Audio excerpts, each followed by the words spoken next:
Hey guys, how's it going? Hope you're doing well. My name is Crown, and today I'm going to read you some very interesting stories that I hope that you're gonna love. And now, without further ado, let's go!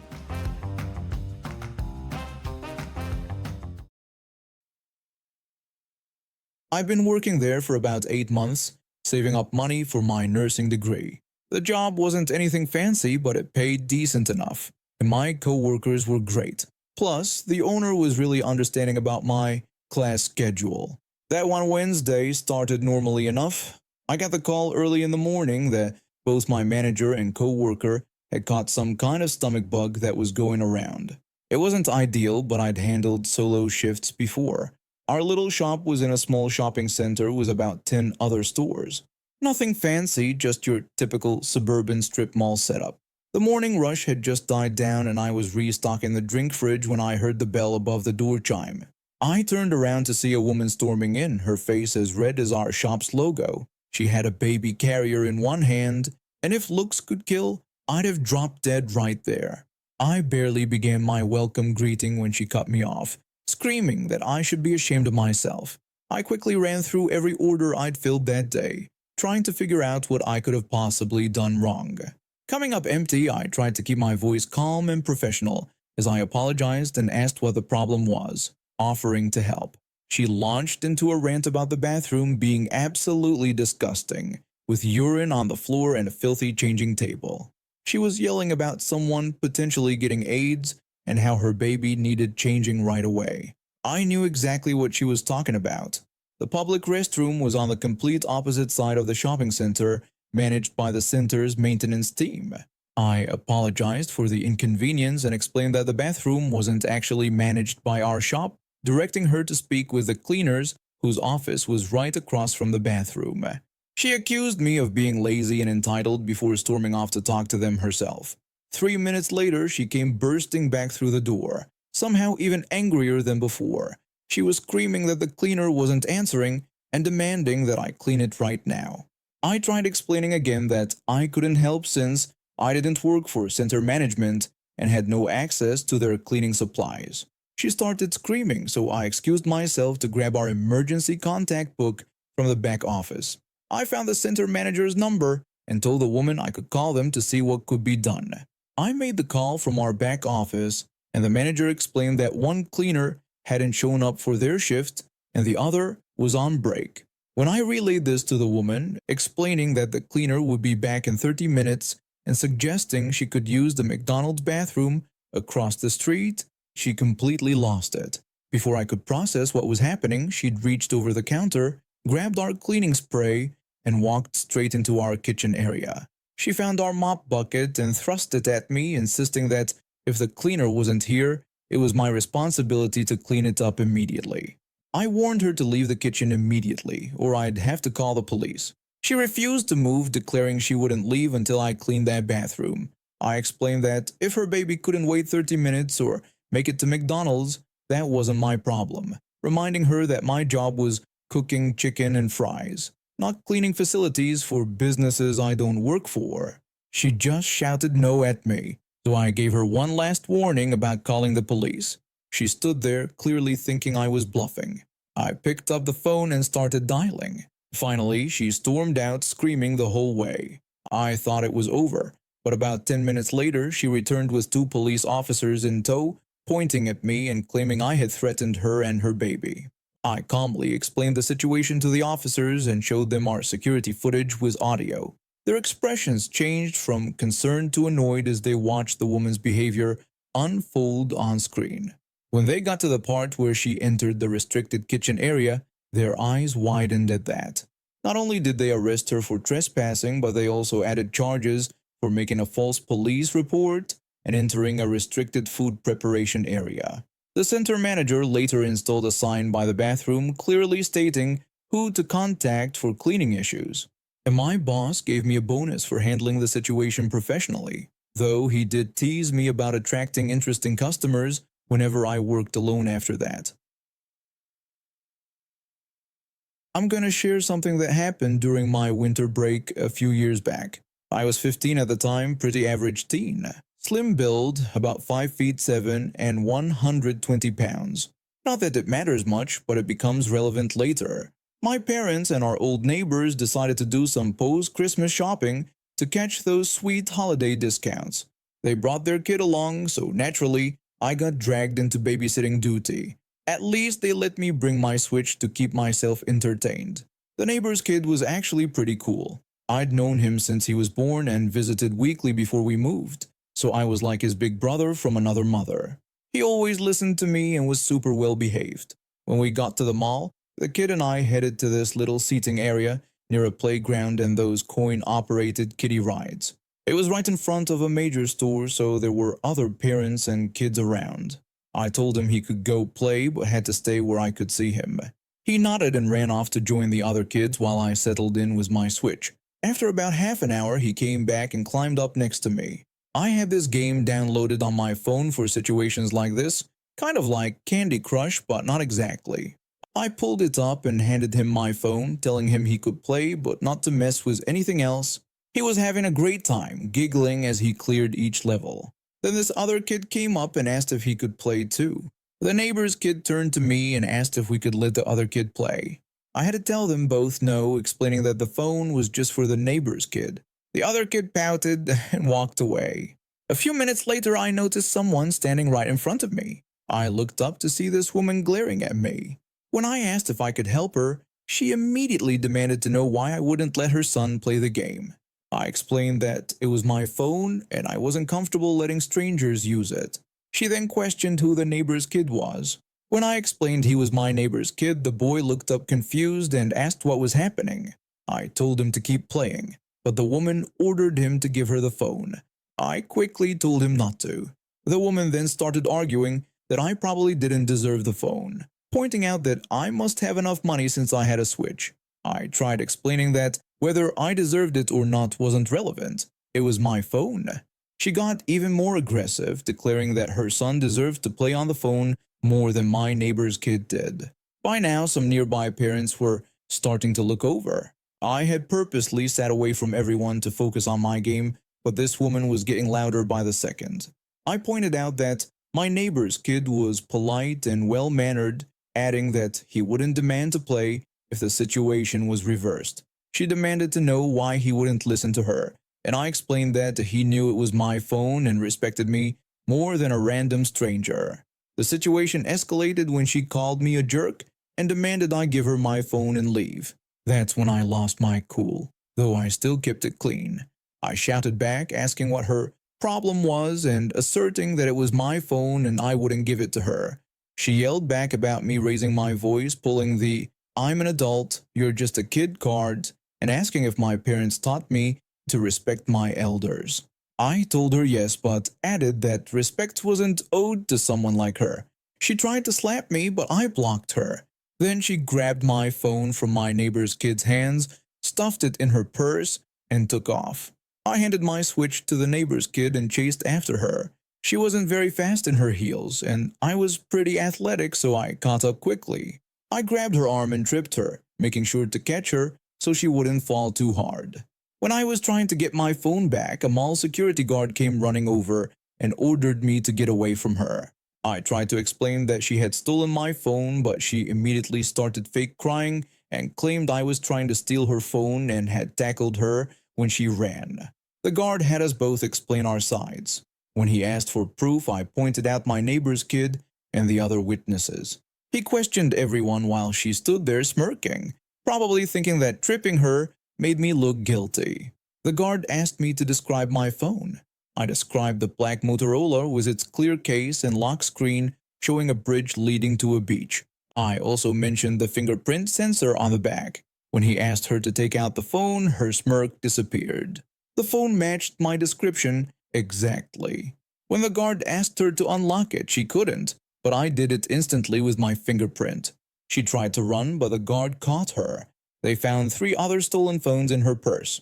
She got arrested and charged with theft, assault for trying to slap me, and child endangerment since she abandoned her kid to steal my phone.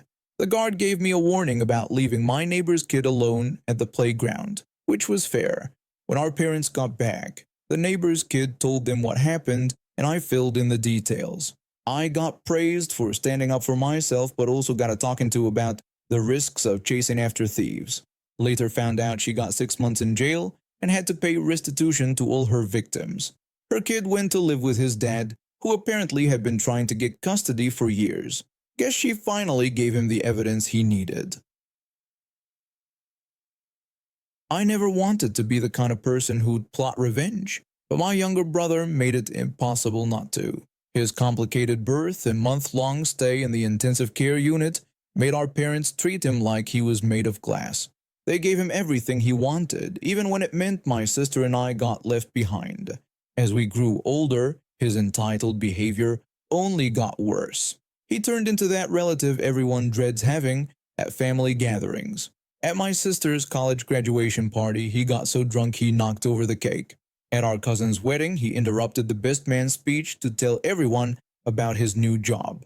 Every single event had to revolve around him somehow. My sister and I tried talking to our parents about his behavior countless times. I would tell them that he was out of control and needed help, not enabling. But my mom would just remind us about almost losing him when he was born, while Dad would defend him by saying he was just expressing himself and that we needed to be more understanding. Things got even more complicated when he met his girlfriend. She was young, naive, and completely bought into his act of being the misunderstood family member. When my sister had her baby shower, his girlfriend actually stood up during the gift opening and announced her own pregnancy. My sister was in tears, and not the happy kind. When I proposed to my now wife, I wanted to elope, just the two of us, somewhere peaceful. But she dreamed of a proper wedding with her family present, and I couldn't deny her that. So, I invited my family too, including my brother. I even made him a groomsman, hoping he'd finally grown up. Then my best friend caught him at the jewelry store. While helping my brother with his suit, my friend found a receipt in his pocket. He confronted my brother about it, asking if he was planning what he thought he was planning. My brother got defensive and told him to mind his own business, claiming my friend didn't know anything. My friend warned him that my wedding wasn't the place for a proposal. When my friend told me about this, I immediately confronted my brother. I told him he was no longer going to be a groomsman because I knew what he was planning. He responded by denying everything and accused me of being jealous because our parents loved him more. I told him that this exact attitude was why he was out, but he could still come as a guest. However, I warned him that if he tried anything, he would regret it. He ran crying to our parents, but for once, they couldn't completely take his side. They knew his history too well. They did try to negotiate, though. My mom pleaded with me to let him back in the wedding party, saying he promised not to do anything. I refused, telling them he could only come as a guest, and warned them all that there would be consequences if he tried anything. The wedding day arrived and everything was perfect until the father-daughter dance. Right in the middle of my wife's special moment with her dad, my brother walked to the center of the dance floor, got down on one knee in front of his girlfriend, and proposed. Everyone gasped, the music stopped, and my wife's dance with her father was completely ruined. That's when my plan went into action. I'd hired an actress to play his angry mistress. She stormed in right after the proposal, making a scene about being pregnant with his baby.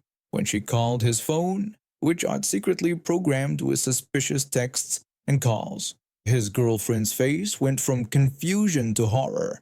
She threw the ring at him and ran out crying. He's been calling and texting nonstop, demanding I clear his name. His girlfriend threw all his stuff out and won't let him see their kid. My parents are furious, and even my sister thinks I went too far. I finally responded to him after my honeymoon. I sent him a text with half the wedding bill and wrote that it seemed fair since he made it his engagement party. I also pointed out that the timestamps on those texts and calls on his phone matched perfectly with his proposal timing, making a snide comment about how funny evidence could be. He's still trying to fix things with his girlfriend, but she's not buying his excuses. My parents threatened to cut me off, but I reminded them that I've been financially independent since college, unlike their precious son who still needs their help paying rent. My wife says it was worth it. Nobody ruins her father-daughter dance and gets away with it. I'm 32 years old, and until recently, I was engaged to someone I thought was the love of my life. We'd been together for 3 years before I proposed, and everything seemed perfect until the wedding planning began. My ex-fiancée and I met through mutual friends at a tech conference. She worked in marketing, was ambitious, and had this infectious energy that drew everyone to her. When we started dating, she was independent, had her own place, and seemed to have her life together. We moved in together after a year, and I added her as an authorized user to my credit card for household expenses and emergencies. The problem started right after I proposed. She immediately took control of all the wedding planning, refusing any input from me. When I suggested we could look at venues together over the weekend, she dismissed me, saying it was her special day and she wanted everything to be perfect.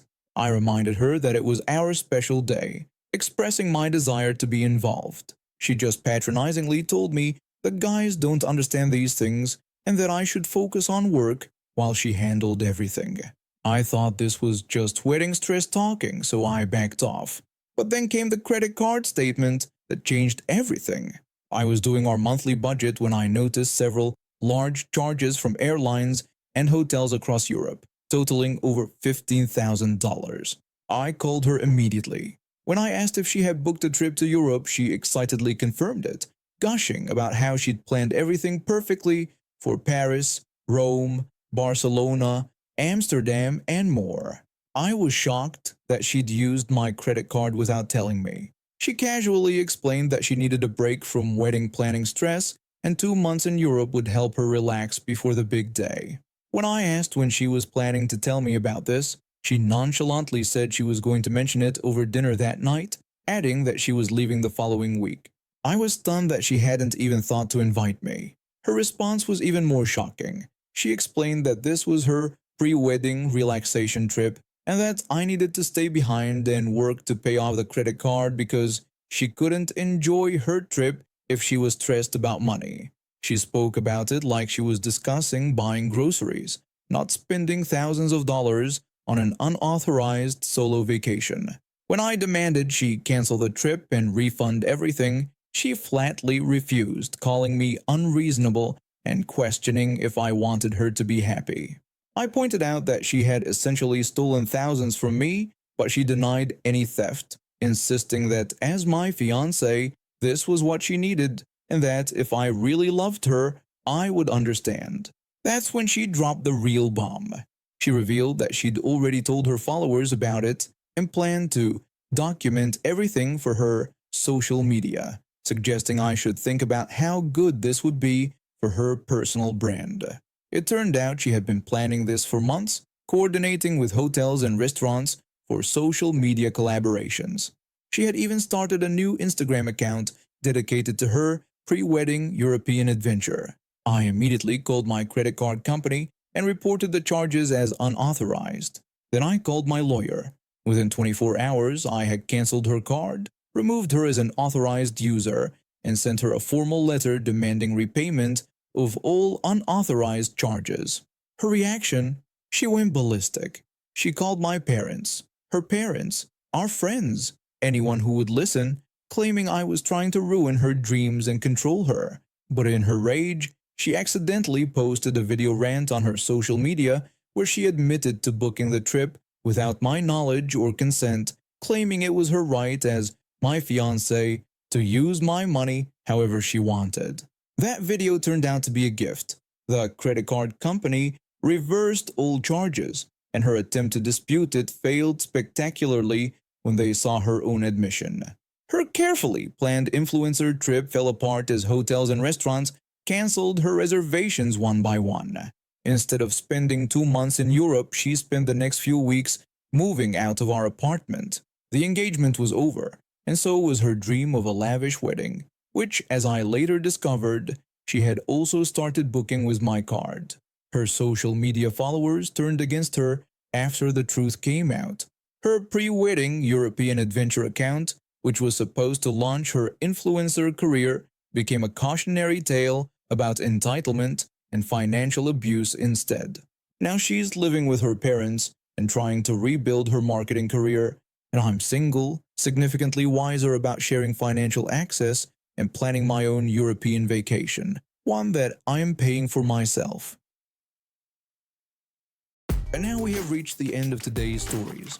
Thank you for watching, and see you next time.